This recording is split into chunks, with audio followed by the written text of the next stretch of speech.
Allons avec notre dernière sous-section ici, 1.8.4. On parle de combinaison dans l'analyse combinatoire. Donc, on se rend finalement à notre dernière possibilité avec les combinaisons. Donc ici, on va se placer dans le contexte. On vient de voir les arrangements.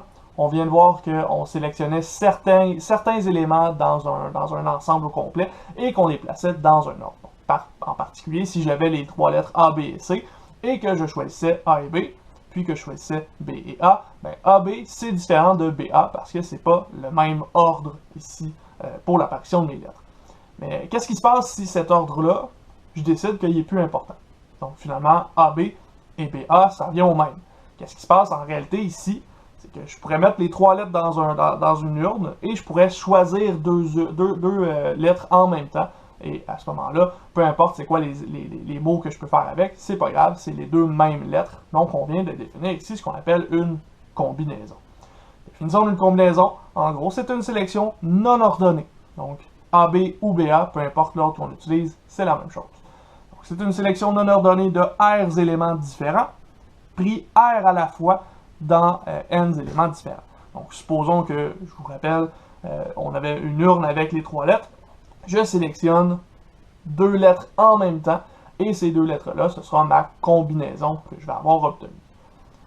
Le nombre de combinaisons qui va être possible parmi les N éléments différents lorsqu'on sélectionne R éléments différents, on va le noter N, R de même, donc R parmi N, et il va être égal à ce calcul-ci, donc N factoriel divisé par R factoriel fois N moins R factoriel.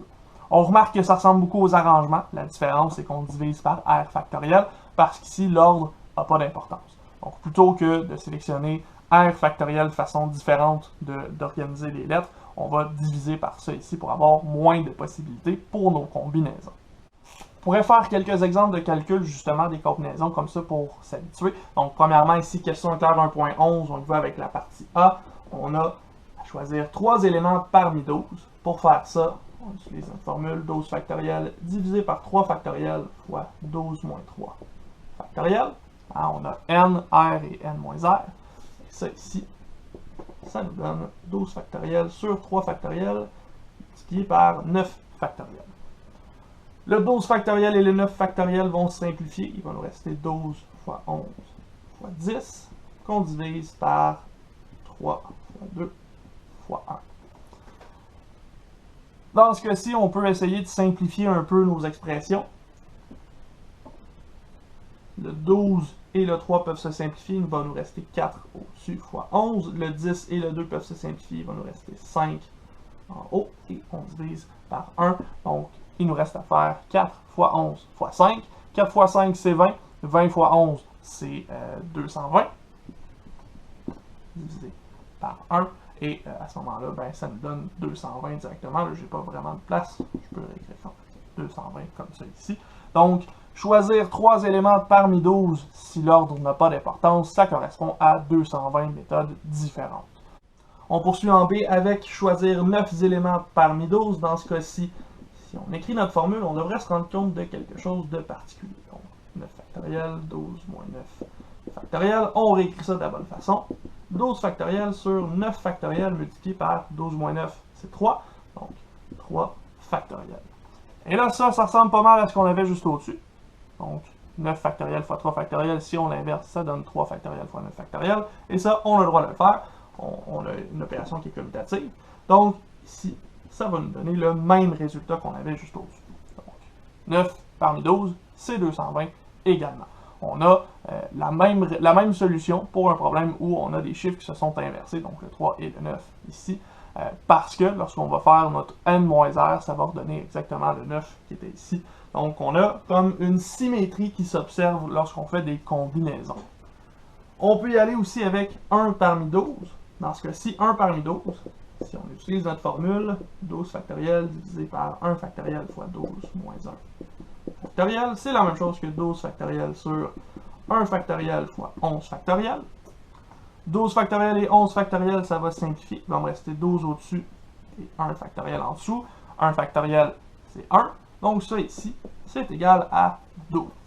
Donc il y a 12 façons de choisir un élément parmi 12. C'est aussi simple que ça. Dans ce cas-ci, c'est une des propriétés qu'on va avoir à chaque fois qu'on va aller chercher des combinaisons lorsqu'on va travailler avec les 12 éléments ici. Vous pouvez aussi faire l'essai, c'est pas dans votre question clair, mais vous pourriez faire 12 parmi 12. Si vous choisissez les 12 éléments qu'il y a dans les 12 éléments, bien évidemment, vous êtes en train de choisir tout le monde, donc il y a une seule façon d'y parvenir. On continue avec, en D ici, une expression un petit peu plus complexe, donc une expression qui pourrait représenter des probabilités dans ce cas-ci. On y va avec 3 parmi 4 multiplié par 1 parmi 5 divisé par 4 parmi 9. Donc là, ici, on va avoir une grosse expression à évaluer. 3 parmi 4, on pourrait réécrire ça comme 4 factoriel divisé par 3 factoriel fois 1 factoriel. 4 moins 3, ça va me donner 1. On multiplie ça par 1 parmi 5. 1 parmi 5, ça va être le même principe que le 1 parmi 12. On pourrait remplacer ça directement par 5. Et il nous reste le 4 parmi 9. Donc 4 parmi 9, si on va les réécrire, 9 factoriel divisé par 4 factoriel fois 5 factoriel. On peut réarranger nos termes. À ce moment-ci, le 3 factoriel fois 1 factoriel va aller au dénominateur. Le 4 factoriel fois 5 factoriel va aller au numérateur. On va avoir 4 factoriel fois 5 fois 4 factoriel fois 5 factoriel divisé par 3 factoriel fois 1 factoriel fois 9 factoriel. Donc notre expression ici, on peut essayer de la simplifier en ouvrant un petit peu plus nos factoriels. On va se donner plus d'espace, il y a beaucoup de choses à faire. Ici, le 4 factoriel, c'est la même chose que 4 fois 3 factoriel. On a toujours fois 5 fois 4 factoriel fois 5 factoriel. On divise toujours par 3 factoriel fois 1 factoriel. Et là, notre 9 factoriel, on pourrait réécrire ça comme étant 9 fois 8 fois 7 fois 6 fois 5 factoriel. Et là, ici, les 3 factoriels vont se simplifier. Le 5 factoriel va se simplifier aussi. Il va nous rester 4 fois 5 fois 4 factoriel, divisé par 1 factoriel, ici c'est égal à 1, donc on pourrait l'enlever aussi, divisé par 9 fois 8 fois 7 fois 6. Ici, ça vous donne un gros 480 au numérateur et 3024 au dénominateur. Donc là, cette fraction-ci, vous pouvez la simplifier. Faites-la dans votre calculatrice, ça va vous donner un 0,15 à peu près. Vous êtes capable de transformer ça en probabilité, en pourcentage. Donc, on est capable de calculer ça avec des simplifications ici. Remarquez que ce qui est intéressant ici, c'est qu'on a pu simplifier certaines expressions. Ça arrive qu'on peut toutes les simplifier, mais ça arrive qu'on ne peut pas toutes les simplifier non plus. Donc, c'est possible que notre calcul soit plus difficile ou plus long selon le cas de ce qu'on est en train de faire. Passons maintenant en E. Ici, même principe, on va voir si on est capable de faire des simplifications encore. Dans ce cas-ci, on a 1 parmi 3, 2 parmi 5 et 3 parmi 8. On va commencer par le 1 parmi 3, de la même façon que le 1 parmi 5 et le 1 parmi 12, ça ici, ce sera égal à 3 directement. Et le 2 parmi 5, ben, ce sera 5 factoriel, divisé par 2 factoriel fois 3 factoriel. Parce que 5 moins 2, ça donne 3. On divise tout ça par 3 parmi 8, dans ce cas-ci, 8 factoriel sur 3 factoriel, multiplié par 8 moins 3, qui est 5 factoriel. On va réécrire notre expression. On va renvoyer ce qui va en haut et ce qui va en bas. Donc, dans ce cas-ci, on va obtenir 3 fois 5 factoriel, fois 3 factoriel, fois 5 factoriel, divisé par 2 factoriel fois 3 factoriel, fois 8 factoriel. Et là, déjà, on a des 3 factoriels qui peuvent s'en aller.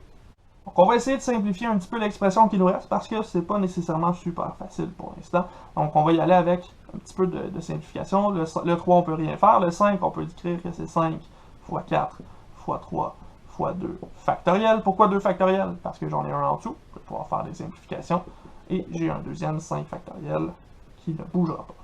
Donc, en dessous, j'ai mon 2 factoriel et j'ai mon 8 factoriel que je peux changer comme étant 8 fois 7 fois 6 fois 5 factoriel. Donc là, à ce moment-ci, les deux 5 factoriels peuvent partir ensemble. Les 2 factoriels peuvent partir ensemble. Il me reste 3 fois 5 fois 4 fois 3 au-dessus et 8 fois 7 fois 6 en dessous. On peut essayer de simplifier encore un petit peu. Vous pourriez factoriser un petit peu en haut et en bas. Dans ce cas-ci, le 3 ne peut pas bouger, le 5 non plus. Le 4, c'est 2 fois 2. Le 3 est toujours là. Et en dessous, ben, on a 8 qui est 2 fois 2 fois 2, fois le 7, fois le 6 qui est 2 fois 3.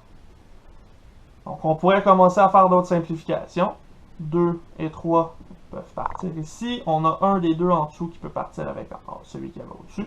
Donc, on se retrouve avec 3 fois 5 sur 2 fois 2 fois 7. 3 fois 5, c'est 15. 2 fois 2, c'est 4. Fois 7, c'est 28. Et là, on ne peut pas simplifier ça plus que ça. Donc, on a obtenu l'expression la plus simple de ce qu'on avait initialement. On voit que dans les combinaisons, lorsqu'on a plusieurs factorisations, comme ça, plusieurs membres de notre calcul, ça peut être complexe, ça peut être plus long. Allez-y avec plusieurs étapes, prenez le temps de faire vos simplifications. Essayez de factoriser le plus possible vos expressions pour être capable d'aller chercher des simplifications directement ici, comme ce qu'on a fait dans nos dernières étapes. Mais vous êtes capable maintenant de faire certaines combinaisons, de faire certains calculs de ces combinaisons-là. Regardons quelques exemples où on va pouvoir utiliser nos combinaisons. Donc, dans quel cas est-ce que ces combinaisons-là vont nous être utiles? En particulier, l'exemple 1.22, ici, on se met en contexte, on veut attribuer 3 prix qui sont absolument identiques à 3 personnes qui vont être différentes dans un groupe de 30 personnes. Donc, ça veut dire qu'on va choisir 3 personnes dans les 30 personnes et qu'on va donner exactement le même prix à chacune de ces personnes-là. Donc, peu importe l'ordre dans lequel on choisit ces 3 personnes-là, le prix reste le même. Ça veut dire que on a ici une combinaison.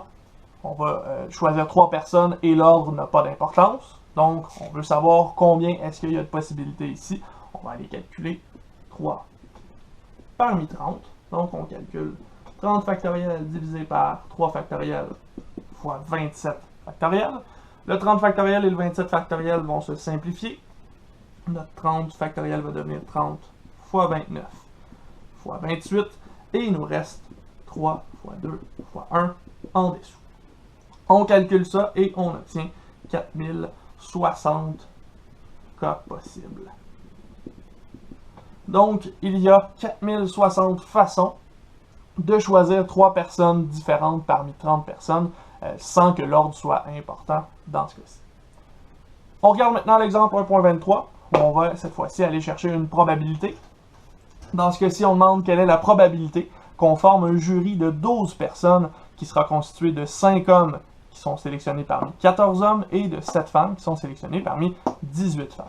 Donc, dans ce cas-ci, si on se fie à notre calcul de probabilité, on va avoir besoin du nombre de jurys avec 5 hommes et 7 femmes, et on va devoir diviser ça par le nombre de jurys au total. On va commencer par aller chercher le nombre de jurys au total. Dans ce cas-ci, on veut un jury qui est constitué de 12 personnes. On a combien de personnes au total? On a 14 hommes plus 18 femmes. On a donc 32 personnes. Donc, le jury est constitué de 12 personnes parmi 32. Donc, le nombre de jurys au complet qu'on peut avoir de 12 personnes va être donné par 12 parmi 32. Maintenant, on veut savoir combien il y a de jurys qui peuvent être constitués de 5 hommes et de 7 femmes. Dans ce cas-ci, 5 hommes et 7 femmes, ça veut dire qu'on a choisi 5 hommes parmi 14 et on a choisi 7 femmes parmi 18. Comme on veut avoir les deux simultanément, on va aller chercher le nombre de façons possibles d'obtenir 5 hommes multiplié par le nombre de façons possibles d'obtenir 7 femmes.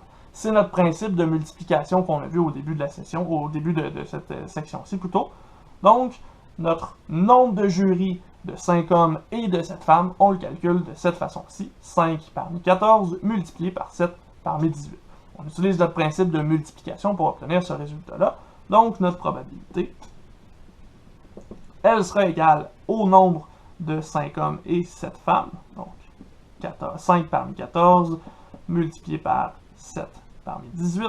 Et on va diviser ça par 12 parmi 32, donc par le nombre total de jurys qu'on peut constituer avec 32 personnes. Dans ce cas-ci, je vous épargne les calculs, on obtient 0,282, donc environ 28,2%.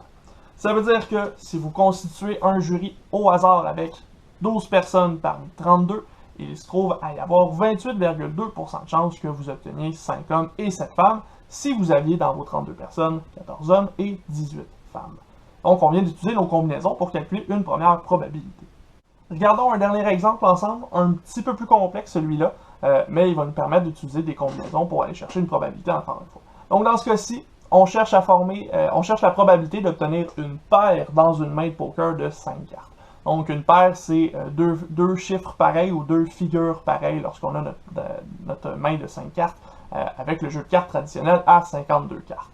Donc, pour faire ça ici, pour trouver notre probabilité, ce que je vous suggère de faire, c'est de commencer par déterminer quels sont les facteurs de décision. Qu'est-ce que j'appelle le facteur de décision ici? C'est ce qui va déterminer les caractéristiques d'une carte. Donc, notamment, combien il existe de cartes, quelles sont les couleurs possibles pour une carte et quels sont le nombre de cartes qui sont de la même valeur ou de la même figure. Donc, premier facteur de décision, on aurait la valeur ou figure. Donc, As, 2, 3, 4 jusqu'à valet, dame, roi. Dans ce cas-ci, on a 13 possibilités. Et ensuite de ça, le prochain facteur qui va donner les caractéristiques de notre carte, c'est la sorte de notre carte. Donc, sorte. Dans ce cas-ci, les sortes, ce que je veux dire par là, c'est cœur, carreau, trèfle ou pique. Dans ce cas-ci, il y a 4 sortes différentes. On a donc 4 possibilités. Donc, à ce moment-ci, on a les deux facteurs qui vont nous permettre d'aller déterminer qu'est-ce qu'on va mettre dans notre calcul de combinaison. Par contre, on n'a pas terminé. Il faudrait maintenant qu'on détermine qu'est-ce qu'il va y avoir pour chacune de nos cartes, qu'est-ce qui va déterminer qu'on a une paire dans un jeu dans une main de 5 cartes. Donc, dans la main de 5 cartes, ce qu'on a besoin, c'est d'avoir 2 cartes identiques, ou 2 cartes de même valeur.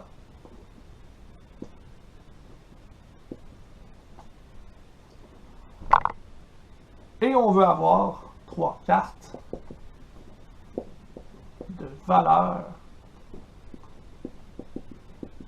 différentes.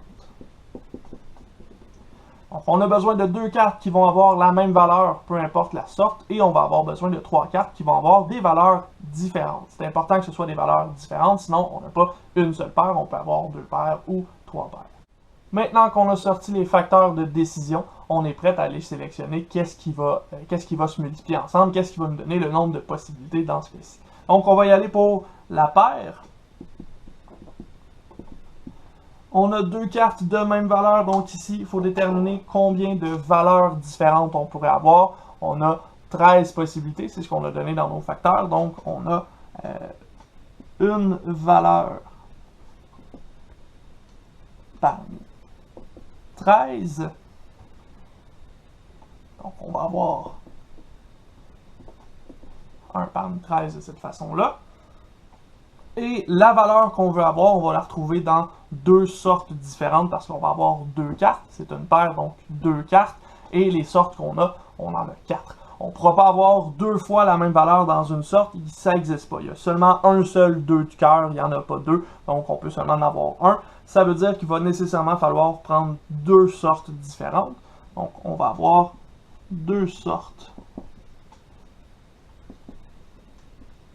parmi les 4 qu'on avait. Donc 2 parmi 4. Par la suite, une fois qu'on a déterminé la paire, il nous reste à déterminer les 3 autres cartes. Et ces 3 autres cartes-là, comme elles sont différentes, on va vouloir des valeurs différentes. Donc, ce sera 3 valeurs distinctes. Donc, on va aller chercher 3 valeurs. Parmi les valeurs qui nous restent, il faut faire attention parce qu'on ne veut pas que ce soit la valeur qu'on a déjà choisie. Donc, plutôt que d'avoir 13 possibilités, on va en avoir 12. Donc, on choisit 3 parmi 12 pour ce problème-ci. Il nous reste maintenant à déterminer les sortes de chacune de nos 3 cartes différentes. Et là, comme nos 3 cartes doivent être différentes, on va avoir un calcul qui va se séparer en 3 ici. Donc, pour la première carte, on va avoir une sorte qui va être sélectionnée parmi 4. Ça ici, c'est pour la première carte qui va avoir une valeur différente. Pour la deuxième, on va avoir encore une sorte parmi 4 parce qu'on a encore une seule carte. Et finalement, pour la dernière carte plutôt, on va encore aussi avoir une sorte parmi 4, soit 1 parmi 4 encore une fois. Et là, ça peut paraître mélangeant. Pourquoi est-ce qu'on fait sortir 1 parmi 4 3 fois? Parce qu'on a 3 cartes qui vont avoir des valeurs différentes. De l'autre côté, on va avoir 2 cartes qui vont avoir des valeurs identiques. Donc, si vous voulez vous assurer que vous avez obtenu les bonnes valeurs, lorsque vous choisissez la sorte pour les cartes. Donc ici, si vous additionnez 2 plus le 1 plus le 1 plus le 1, ça vous donne 5, et ça c'est le nombre de cartes qui vous intéressait. Alors que si vous allez plutôt chercher, si je trouve mon crayon vert, si vous allez plutôt chercher dans les autres cartes, là, je manque vraiment d'espace, vous allez chercher les autres choix que vous avez faits parmi les valeurs et les figures. 1 plus 3, ça vous donne 4. Et ça, 4, c'est quoi? C'est le nombre de valeurs ou de figures qui vont être différentes dans votre main de 5 cartes. Si vous prenez par exemple dans votre manuel 3, 5, 9, 10 et 10, vous avez la figure 3, la figure 5, la figure 9 et vous avez la figure 10. Il y a seulement 4 figures, de là le 1 plus 3 égale 4. Alors que vous avez quand même 5 cartes, parce que vous aviez 2 fois 10, 1 fois 3, 1 fois 5, 1 fois 9. Bon.